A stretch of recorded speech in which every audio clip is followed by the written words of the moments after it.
మీ vehicle కూడా ఇట్లా అంటే పెట్రోల్ అనేది ఓవర్‌ఫ్లో అంటే కార్బోరేటర్ డ్రైన్ పైప్ నుంచి పెట్రోల్ కారిపోతుందా? సో, దానికి పర్మనెంట్ సొల్యూషన్ అయితే నేను జెప్తాను. సో, ఈ వెహికల్ యాక్టివా స్కూటీ అనమాట. సో, స్కూటీ అయినా, బైక్ అయినా కార్బొరేటర్ ఉన్న ప్రతి వెహికల్ కూడా ప్రొసీజర్ ఒకటే ఉంటుంది. ఏదైనా ఒకేలా వర్క్ అవుతుంది. ఓవర్‌ఫ్లో అయితే మనకి పెట్రోల్ అనేది వచ్చేస్తుంది. ఎందుకొస్తుంది అని మీకు ఒక డౌట్ వచ్చింది గదా!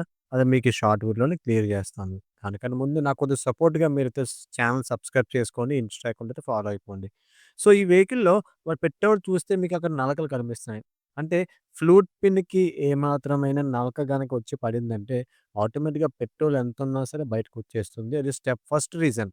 సెకండ్ రీజన్ వచ్చేసి మనకి ఫ్లూట్ పిన్ ఏమైనా ఈ చాంబర్ గనక స్టక్ అయిపోయింది చూడండి. దీన్ని లాగుతున్నా బయటికి రావటం లేదు. అంటే అర్థం ఏంటి? ఫ్లూట్ పిన్ స్టక్ అయిపోయినా మనకి పెట్రోల్ అనేది ఓవర్‌ఫ్లో అయిపోతుంది. అది సెకండ్ రీజన్. థర్డ్ రీజన్ వచ్చేసరికి ఫ్లూట్ పిన్ గనక అరిగిపోయిందనుకోండి, దాని ముందున టాప్ అనేది రబ్బర్ ఉంటుంది.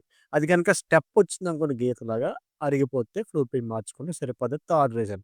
ఫోర్త్ రీజన్ ఏంటంటే కార్బొరేటర్ లోపల ఇన్నర్ గనక అరిగిపోయినా సరే మీకట్లా అవుతుంది.